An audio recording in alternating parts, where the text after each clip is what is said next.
नमस्कार, आप देख रहे हैं इंडिया टीवी। आपके साथ मैं हूं मीनाक्षी जोशी। सुबह के 10 बज रहे हैं, वक्त हो गया है दमदार 10 का। दो वरिष्ठ पत्रकार हमारे साथ स्टूडियो में मौजूद है, आलोक मेहता जी, अजीत द्विवेदी जी। आज पूरे 1 घंटे तक हमें सिर्फ बंगाल की बात करनी है। जी हां, पश्चिम बंगाल में जनता ने भर भर कर वोट डाला है। पोलिंग बूथ पर वोटों की ऐसी सुनामी आई जिसमें ममता बनर्जी क्या बह जाएंगी, क्या बीजेपी सरकार बना लेगी, कौन बच जाएगा, कौन मझधार में फंस जाएगा। ये चुनाव बड़ा दिलचस्प और ये पहला आंकड़ा बड़ा दिलचस्प है। क्या पश्चिम बंगाल में बदलाव की बयार आ गई है? 90% मतदान हुआ। बंगाल के इतिहास में इतना मतदान कभी नहीं हुआ। 1951 के बाद आज तक 93% का आंकड़ा कभी बिहार ने नहीं छुआ। पहले चरण में बीजेपी के मजबूत आधार वाला क्षेत्र है। बीजेपी ये मानकर चल रही थी कि पहले फेज में अगर सेंचुरी लग गई तो दूसरे फेज की लड़ाई आसान हो जाएगी। ऐसे क्षेत्रों में बम्पर वोटिंग हुई है जहां बीजेपी को पिछली बार वोट नहीं मिला, वहां पर हिंदू भी जमकर पोलिंग बूथ तक पहुंचा। 152 सीटों पर मतदान का 90% का रिकॉर्ड किसकी सरकार बना रहा है, किसको झटका देने जा रहा है, एक एक आंकड़ा मैं आपके सामने रखूंगी। लेकिन पहले ये तस्वीर आप देखें, ये तस्वीर आप देखिए, बैटल ऑफ कोलकाता में नौकायान हो रहा है। अब देखिए, सेकंड फेज की लड़ाई के लिए भी तैयारी चल रही है और कमर कस के प्रधानमंत्री नरेंद्र मोदी और गृह मंत्री अमित शाह बंगाल में मौजूद हैं। पश्चिम बंगाल में ये गंगा नदी, ये हुगली क्षेत्र जो ममता बनर्जी का मजबूत गढ़, वहां पर प्रधानमंत्री नौकायान करते हुए दिखाई दिए। आज सुबह सुबह वो सैर पर निकल गए। प्रधानमंत्री हुगली नदी के किनारे गए, लोगों से मुलाकात की, वहां पर मौजूद नाविकों के साथ मुलाकात की, साथ ही नाव की सवारी भी की।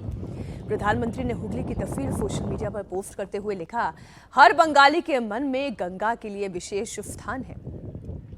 आप कह सकते हैं गंगा बंगाल की आत्मा में बहती है। मैंने आज सुबह हुगली के तट पर समय बिताया और मां गंगा को नमन किया। इस दौरान मोदी सुबह की सैर पर निकले, लोगों से भी मिल रहे थे। ये लोगों से कनेक्ट करने का मोदी का अलग तरीका है। पहले फेज में झालमुड़ी थी, दूसरे फेज में गंगा नदी है। इससे पहले प्रधानमंत्री की एक लोकल शॉप की झालमुड़ी खाने वाली तस्वीर भी खूब वायरल हुई थी। मैं कुछ आंकड़ों की बात करूं उससे पहले ये तस्वीर चर्चा का विषय चूंकि बनी हुई है। जी, मां गंगा ने उन्हें बुलाया था बनारस में और अब गंगा नदी में नौकायान कर रहे हैं। गंगा नदी बंगाल की आत्मा में बहती है, तो आत्मा ने अपने बेटे को बुलाया है यहाँ भी। ये तो उन्होंने इमोशनल कनेक्ट जो किया है सो किया ही है। वो कई तरह से इमोशनल कनेक्ट करते हैं, लेकिन ये तो इसका एक जो पॉलिटिकल नैरेटिव बनाना है प्रधानमंत्री को, वो उन्होंने बिहार के समय बना दिया था। जब बिहार का चुनाव हुआ, नतीजे आए 14 नवंबर 2025 को और प्रधानमंत्री बीजेपी कार्यालय पहुंचे, तो उन्होंने कहा था कि अब ये जो बिहार से बह के गंगा जी बंगाल जाती हैं, तो अब ये जो जीत की लहर बिहार से उठी है ये बंगाल जाएगी। ये उनका स्टेटमेंट था उस समय जब उन्होंने 14 नवंबर 2025 का, और उसके बाद वो बार बार इस बात को दोहराते रहे। तो बिहार से जो जीत की लहर है, जीत की जो धारा है, वो गंगा जी के जरिए बह के बंगाल पहुंचेगी। तो एक समय उनको जाना ही था गंगा नदी के किनारे और गंगा नदी में जाकर के मां गंगा को नमन करना था। ये कनेक्ट करने की बात है, बिहार के लोगों से भी कनेक्ट करने की बात है। देखिए, बिहार के लोगों का एक बड़ा समूह बंगाल में रहता है जो भारतीय जनता पार्टी को वोट करता है। उनके इलाके में भी अभी चुनाव होना है। भवानीपुर की बात सर करेंगे, अभी होल्ड योर थॉट्स, क्योंकि हम इसमें दूसरे चरण के चुनाव की पूरी बात करेंगे। लेकिन आलोक जी, ये तस्वीर क्या कहती है? वो भी ममता बनर्जी का गढ़ हुगली, कोलकाता, प्रेसिडेंसी, डायमंड हार्बर, सब पूरी ताकत यहाँ ममता बनर्जी की है। देखिए मीनाक्षी, मैं मानता हूं कि जब भी कोई गढ़ जिसको कहता है यदि वहां जाकर के आप अपने आप को करें, वरना लोग कहते हैं भाई आप उनकी गुफा में, वहां तो जा नहीं सकते हैं शेर की गुफा में। शेर की गुफा में घुस करके यदि वो शेरनी कहती है ममता, निश्चित कई लोग उनके समर्थक बड़े पैमाने पर कहते हैं ममता शेरनी है। एक समय में मोहसिना किदवई कभी पहली बार जब जीत के आई थी तो लगा था आजमगढ़ से जीती थी वो, उस समय से उनसे उनके बाद पहला। तो लेकिन सवाल ये है कि इसीलिए ये कॉन्फिडेंस दिलाता है जो पहले चरण में हुआ उसको आगे। और दूसरा ये कि पहली बार वो नहीं गए हैं कलकत्ता। ये कहना कि चुनाव के समय गए हैं इसलिए गए, जो प्रधानमंत्री नरेंद्र मोदी को समझते हैं, मेरा ख्याल अजीत जी भी मानेंगे कि उसके पहले भी वो जाकर के इसी तरह से कोशिश करते रहे। एक ऐसा कई बार वो लोग सोचते हैं चुनाव के समय गए। चुनाव के समय का महत्व तभी है जब आप पहले भी आपने किया हो। कई बार ममता जी ने विरोध किया, राष्ट्रपति गई उनका विरोध किया, गृह मंत्री अमित शाह कितनी बार गए। तो ये उसके आगे उसके साथ यदि आप सुबह के समय निकले, वो जाते जहाँ भी, वो केदारनाथ जाते तो कहते थे अब इस समय में केदारनाथ चले गए, चुनाव तो वहाँ हो रहा था। तो ये जो उनकी एक अपनी भावनात्मक एक साथ है जनता को जोड़ने का। और ये मानिए कि जिस तरह से दुर्गा पूजा कलकत्ता में होती है, जहाँ गढ़ ममता कहते जी। तो ये कहना कि वहाँ तो हिंदू भावना है नहीं जी, वहाँ तो ममता ही की लहर है, उसको तोड़ने का और लोगों को कॉन्फिडेंस कि अब हम हैं और हम आ रहे हैं। अगर एक शिथिलता आ गई है तो शिथिलता में एक बीजेपी की लहर पैदा हो जाए, वो प्रयास प्रधानमंत्री नरेंद्र मोदी कर रहे हैं। और पहले चरण के चुनाव में, पहले चरण के मतदान में जब वोटिंग के सारे रिकॉर्ड टूटे हैं अजीत जी, तो वो ये समझ में आ रहा है कि एक जबरदस्त लहर पैदा हुई है। अब वो बीजेपी के पक्ष में जा रही है या टीएमसी के पक्ष में जा रही है, ये तो 4 मई का दिन बताएगा। लेकिन पहले फेज में 16 जिलों की 152 सीटों पर 92.88% वोटिंग हुई है। जरा बड़ी स्क्रीन पर आप लेकर आ जाएं इस बड़े से आंकड़े को, क्योंकि 1951 के बाद ये बंगाल के इतिहास में पहली बार हो रहा है जब इतनी बम्पर वोटिंग हुई है। इलेक्शन कमीशन के ऐप पर अभी इस आंकड़े के आगे अप्रॉक्स ही लिखा है, आप समझ रहे हैं, अप्रॉक्स लिखा हुआ है, यानी कि ये और बढ़ सकता है। फाइनल फिगर इससे बढ़कर आ सकता है। और अगर यही पैटर्न दूसरे और आखिरी फेज में भी रहा तो बंगाल सारे रिकॉर्ड तोड़ देगा। ये बंगाल में अब तक के सारे रिकॉर्ड तोड़ देगा। फाइनल फिगर है उसके मुताबिक आपको बता दें, सबसे ज्यादा वोटिंग कूच बिहार में हुई है। जरा अगला आंकड़ा हमारे सामने रख दें, ये तो 2026 के पहले फेज का आंकड़ा हमने आपके सामने रखा। लगभग 93% वोटिंग हुई है, जो कि 2021 के 85.20% से 3% ज्यादा है। आप देखें ये ताकत जो है वो इस बार मतदाताओं ने दिखाई है। अब सवाल ये कि जब हम रीजन वाइज इस आंकड़े को देखते हैं तो वो आंकड़ा क्या कहता है। इस बम्पर वोटिंग में सभी पॉलिटिकल पार्टीज को चौंका दिया है। बीजेपी इस वोटिंग के बाद और आक्रामक दिख रही है। बीजेपी की तरफ से जो पहले फेज में 152 सीटों में से 125 सीटें अजीत जी जीतने का दावा किया जा रहा है, उन क्षेत्रों पर भी मैं जरा एक नजर दर्शकों की ले आऊं। अलीपुर द्वार, जहां पर 7% से ज्यादा वोटिंग परसेंटेज बढ़ा है, जो कि 2021 में 85% पर था, 2026 में ये 92% हो गया। मेरी नजर कूच बिहार, झारग्राम उन इलाकों पर है, मेदिनीपुर का वो इलाका जहां पर मुस्लिम बहुलता है, उन इलाकों पर है जहां पर हिंदू भी पूरी ताकत के साथ वोट के लिए निकला। ये तो हम जानते ही हैं कि हमेशा से मुस्लिम वोटर तो खुलकर वोट करने के लिए निकल ही रहा है, लेकिन ये जो बढ़ा हुआ परसेंटेज है, क्या दोनों पार्टी के कोर सपोर्टर्स भर भर कर वोट करके आए हैं? देखिए, ये एक तो हम लोगों को वोट परसेंटेज बढ़ने के मिथक पर पहले बात करनी चाहिए। ठीक। ये एसआईआर के बाद पहला चुनाव है बंगाल का। एसआईआर के बाद जो सबसे पहला चुनाव हुआ था वो बिहार का हुआ था पिछले साल नवंबर में, और बिहार में 10% वोटिंग बढ़ी थी। इसके पहले वाले चुनाव में 2020 के चुनाव में बिहार में 57% पोल हुआ था, और जब एसआईआर के बाद पोलिंग हुई बिहार में 25 में तो 67% पोलिंग हुई, 10% वोट बढ़ा, और जो इनकम्बेंट था उसको इतना बड़ा मैंडेट मिला जिसकी कल्पना नहीं की जा सकती थी। 202 सीटें आई, 10% वोट बढ़ा। और तो ये सीधा इम्पैक्ट था एसआईआर का। वहाँ 68 लाख नाम कटे थे, 70 लाख के करीब नाम कटे थे। अब एसआईआर उसके बाद जो एसआईआर हुआ वो 12 राज्यों में हुआ। उन 12 राज्यों में से अभी जो 12 राज्यों में अभी हुआ उसमें से 5 में अभी चुनाव हुए, हम लोगों ने देखा। जो असम में एसआर था, बाकी जगह एसआईआर था। हर जगह वोटिंग बढ़ा है, वोटिंग परसेंटेज बढ़ा है। और इसका सिंपल कारण यह है कि जब आप उसकी सफाई करते हैं, जो वोटर लिस्ट है जिसमें मरे हुए लोगों के नाम, जो वहाँ से शिफ्ट कर गए हैं उनके नाम, जो फर्जी वोटर्स के नाम है, जब आप वो हटाते हैं तो आपका आधार कम होता है, बेस कम होता है। जब बेस कम होता है तो परसेंटेज बढ़ जाएगा, एब्सोल्यूट नंबर भले न बढ़े। जी, समझ गए? तो ये है कि अभी एब्सोल्यूट नंबर पता नहीं कितना बढ़ा है। हम आज एक अंग्रेजी के बड़े प्रतिष्ठित अखबार में देख रहे थे कि एब्सोल्यूट नंबर कम हुआ है। ये एक रिपोर्ट थी कि अभी जो आज जो आंकड़े आए हैं कल, मतलब 2026 में, वो 2021 में इन 152 सीटों पर जितना पोल बढ़ा था उससे कम है एब्सोल्यूट नंबर में। परसेंटेज ज्यादा है, हालांकि हमको उसके आंकड़ों पर अभी संदेह है, लेकिन हमको ये लग रहा है कि लगभग उतना ही होगा, उसी के आसपास एब्सोल्यूट नंबर्स होंगे। सर देखिए, जो नंबर मेरे पास है आलोक जी, वो नंबर तो ये कहते हैं कि अगर मालदा मुर्शिदाबाद में भी 9% और 8% अधिक मतदान हुआ है, जो कि पिछली बार 2021 में 85.30 और 85.26% वोटिंग हुई थी, लेकिन इस बार 94 और 93% वोटिंग जो है परसेंटेज, वो ये ग्राफिक्स के जरिए हम आपके सामने भी रख रहे हैं, ये दिखाई दे रहा है। तो मालदा मुर्शिदाबाद का अगर वोटर बाहर निकला है तो झारग्राम का भी वोटर बाहर निकला है, दक्षिण दिनाजपुर का भी बाहर निकला है, कूच बिहार का भी बाहर निकला है। जो ऑलरेडी बीजेपी के जहां पे कोर वोटर हैं, कलिंपोंग, दार्जिलिंग, वहां पे भी इस बार वोटिंग परसेंटेज बढ़ा है। ये वोटिंग परसेंटेज केवल हॉरिजॉन्टली ही नहीं बढ़ रहा है, वर्टिकली भी बढ़ रहा है। देखिए मीनाक्षी, मेरा मानना है, मैं इस बात से असहमत हूँ कि बिहार और बंगाल के उस परसेंटेज से आप यदि तुलना करेंगे कि साहब वहाँ इतने नाम कटे और वहाँ पर उन्हीं को वापस सत्ता मिल गई। आप बिहार, झारखंड है ना, झारखंड में तो ऐसा नहीं होता है। पड़ोस में लगा जो बिहार का हिस्सा होता था। यूपी है, यूपी का असर क्या, उस समय नीतीश कुमार जब दूसरी अपने गठबंधन में साथ में थे तो क्या उसका असर पड़ा। ये हमेशा इस तरह की तुलनात्मक, इसमें जो आप जो आंकड़े दे रही हैं 94 तक होना, मेरी याददाश्त के हिसाब से बहुत ही कम, मतलब हो सकता है आंकड़े निकाल करके यदि कहीं देखें इलेक्शन कमीशन का, ऐसे बहुत कम अवसर बंगाल में आए होंगे, मतलब 50s में आए हों चुनाव। उस समय जैसे होता था आबादी कम होती थी, लेकिन अब देखा जाए इतने बड़े पैमाने, इसलिए कि लोगों के मन से डर निकला है। मैं ठीक है, मुस्लिम वोट भी मिला। हाँ, अगर मन से डर निकल रहा है तो क्या बीजेपी का वोट बढ़ रहा है? देखिए बीजेपी, आप यदि हिंदू वोट कहिए या मुस्लिम वोट भी कहिए, जो वोट, मान लीजिए हिंदू वोट डरा रहा हो, आप ये कहीं ना कि भाई CRPF लगा दिया, मैं तो दूसरी बात कह रहा हूँ। इससे बात यदि मुस्लिम में निकलेगी, वो लोग जो महिलाएं नहीं निकलती थी, जो डरती थी, वो उनका निकलना इस बात का सबूत है कि बीजेपी के निकल रहा है। बीजेपी का वोट है, मतलब इसलिए कि चलिए उन्होंने अपना एक जो ऑर्गेनाइजेशन उनका रहा है, लोग कहते हैं कि बंगाल में उतना अच्छा संगठन बीजेपी का कमजोर है।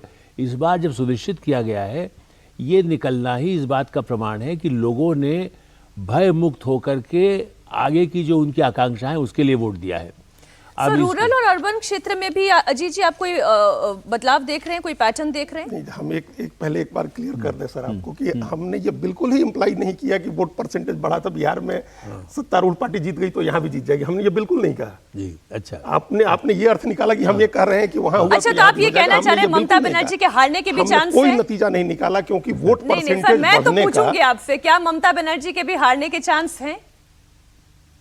देखिए, अब ये उस तरह की बात है, ऐसी बात जिस पर हम अभी किसी नतीजे पर नहीं पहुंचेंगे। और दूसरा क्या, अभी चुनाव आयोग की तरफ का साइलेंस पीरियड है, अभी हम लोग नहीं कह सकते कौन जीतेगा कौन हारेगा। ठीक है, रूरल अर्बन पे बात कर लेते हैं। तो हमने ये नहीं कहा कि हमने कहा कि जो वोट बढ़ा है मीनाक्षी जी, वो SIR की वजह से बढ़ा है, कि SIR हुआ है। FIR जरूरी है ममता जी? हाँ, आधार कम हुआ, SIR बहुत जरूरी है। हम ये कह रहे हैं कि SIR इतना जरूरी है, और उसका नतीजा हर स्टेट में दिख रहा है। असम में चुनाव वोट पड़ा है 7-8%। आप देखिए ना, तमिलनाडु में कितना बड़ा है। पिछली बार 83% पोलिंग हुआ था, वहां 73% पोलिंग हुआ था, और इस बार 85% पोलिंग हुई है। 12% वोट बढ़ा है तमिलनाडु में। तो वो वोट SIR के कारण बढ़ रहा है। एक तो पहले ये समझ लें कि SIR के कारण जब आधार कम होगा, भाई पहले 100 वोट थे, उस 100 वोट में 90 ही एक्चुअल वोट थे, तो उसमें से कितना भी डालता था तो परसेंटेज नहीं बढ़ता था। फर्जी वोट भी तो थे। मेरा कहना है कि वो लोग जो ममता जिसके नाम लिखवा देती थी, जो कम्युनिस्ट पार्टियां पहले करती थी, वो नाम हटने से बीजेपी को फायदा है। ये कहना कि कम होने से खाली संख्या वो कट गई, जो गलत नाम थे, ऐसा ही है।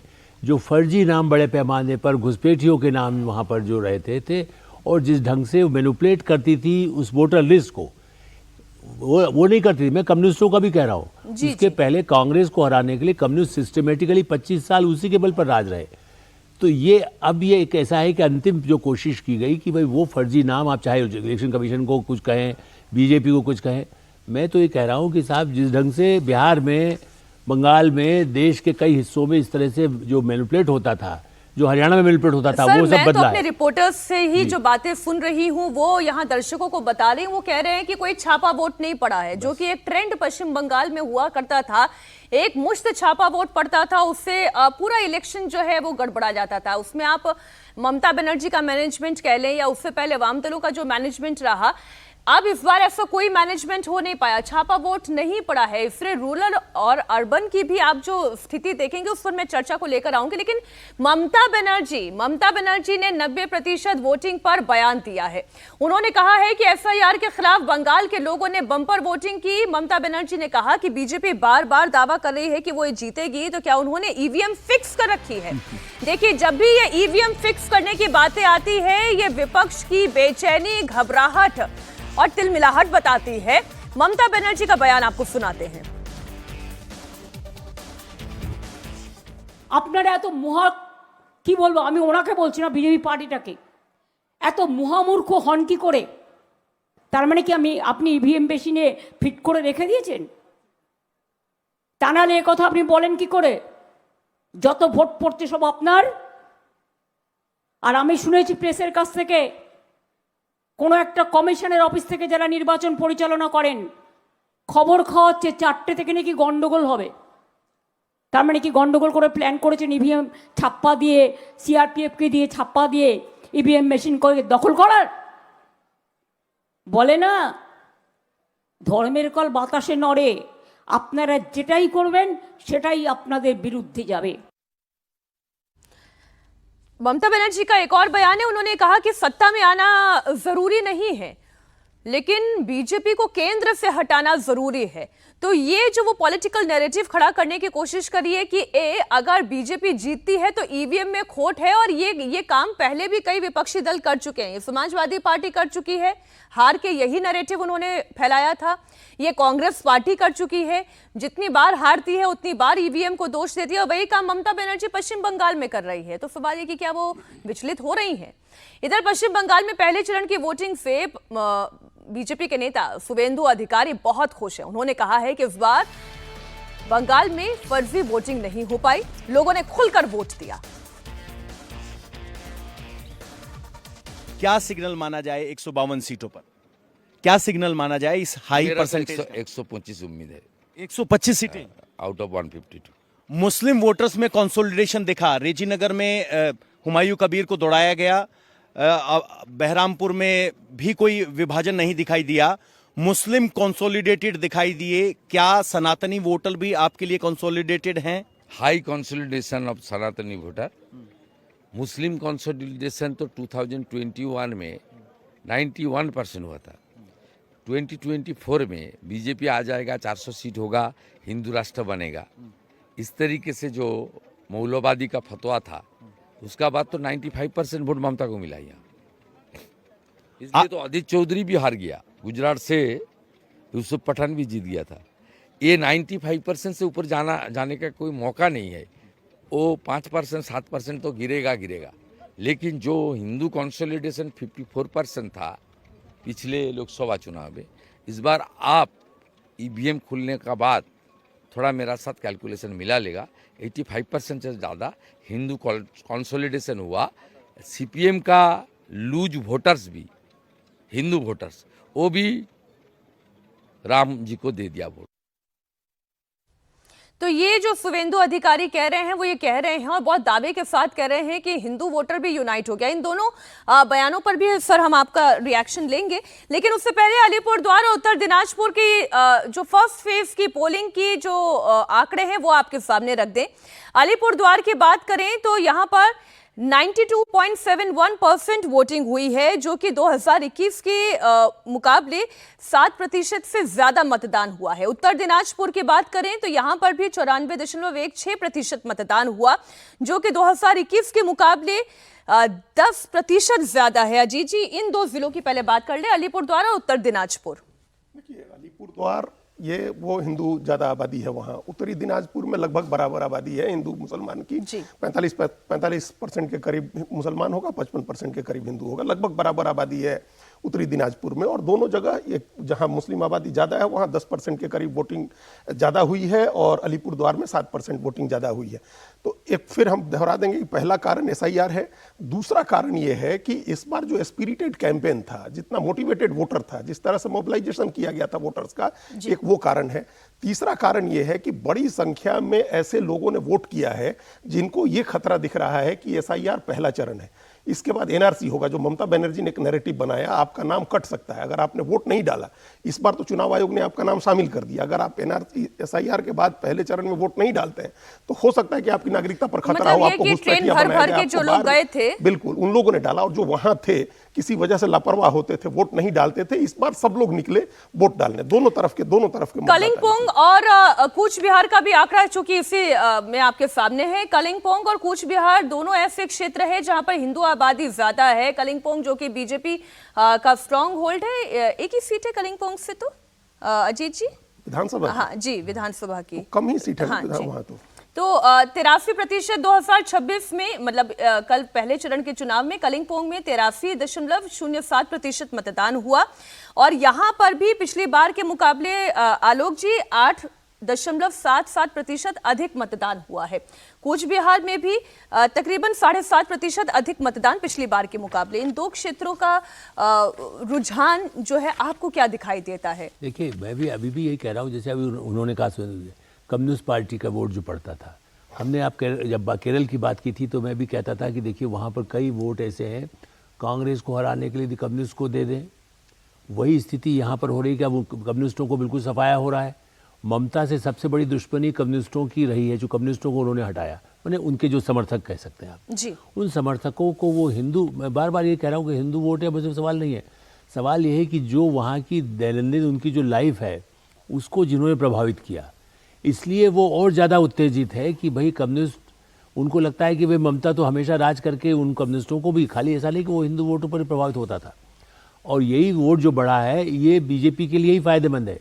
देखिए, अब पहले भी जो हमने कहा महिलाओं का निकलना, आप फिर से ध्यान दीजिए, यदि आप वो निकालेंगे बाद में भी, जो आंकड़े इन सब इलाकों में हिंदू वोट कह रहे हैं, वो जो महिलाएं निकल करके आ रही हैं, उनकी जो इच्छा है कि भाई हमारा वो नुकसान जो उनको आतंक पैदा किया हुआ था उससे और अधिक बड़े पैमाने पर जाना है। और जो बाहर से भर भर के गए, मैं उसमें फिर से जोड़ूंगा, बाहर से भर भर गए, क्या हिंदू नहीं गए, क्या खाली मुसलमान गए हैं, या खाली ममता समर्थक गए हैं? सर, मोदी का क्या वो 7% हिंदू वोट बढ़ रहा है, वो 10 में से 7 हिंदू वोट क्या बीजेपी को मिल रहा है? बिल्कुल बिल्कुल वही हिंदू वोट मिल रहा है इस बार, बिल्कुल निश्चित रूप से। जिस ढंग से कैंपेन किया गया है उस आधार पर कि उनको क्या लाभ मिलेगा, इस खाली इसलिए कि इस वोट डालने से हमको आगे क्या भविष्य हमारा होने वाला है, हमारे बच्चों का क्या भविष्य होगा, ये एक विश्वास बनने से हिंदू वोट मिल रहा है।